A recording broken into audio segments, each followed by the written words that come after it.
Angivele ngiphi imakhi ngoba ngathi ngamemeza ngithi hawu kodwa uNkulunkulu ngiyabonga. Ngathi ngamemeza ngitshele wonke umuntu ngithi hayi bo uNkulunkulu ngiyabonga. Ngibonga ukuphila, ngibonga iy'nkinga lezi okungifaka kuzona ezingenza ukuthi ngikwazi ukuthi ngikhule.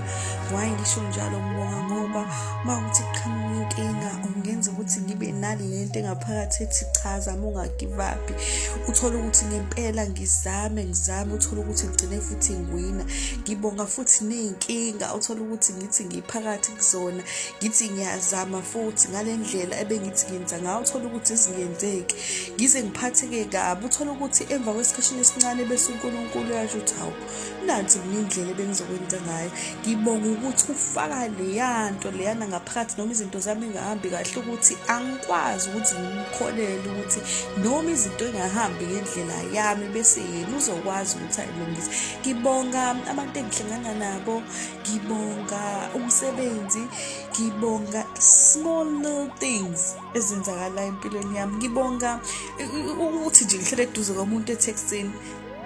Those small little things. I remember the other day ngangiphethe imali 100 rand eTexini and ngihlele ngasewindini. So bengi-skeptical ngawo lo 100 rand because ubudabuka nje kancane yabo, hayi nani kancane nje.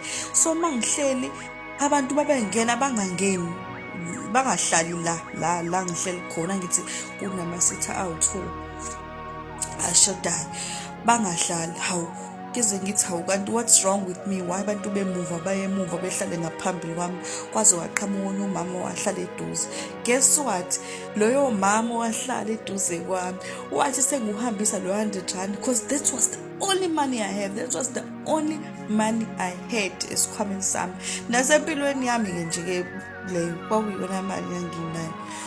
Into emnandi ngakho ngathi nguhambisa lo 100 rand wathi lapha ngemumva lapha ngaphambili sisi idabukile imali yakho. Wavela umama lo wathi ngoba wathawuna luzo 100 rand wathatha 200 rand wakhe omusha wanika mina usitha lo offer esikhwameni kanjalo nje.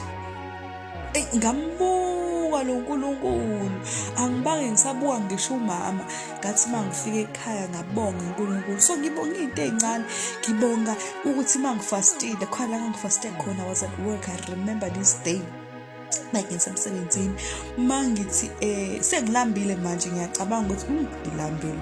Ngamtshela futhi uNkulunkulu ngathi ngeke uNkulunkulu ngilambile manje ngicela ukudla.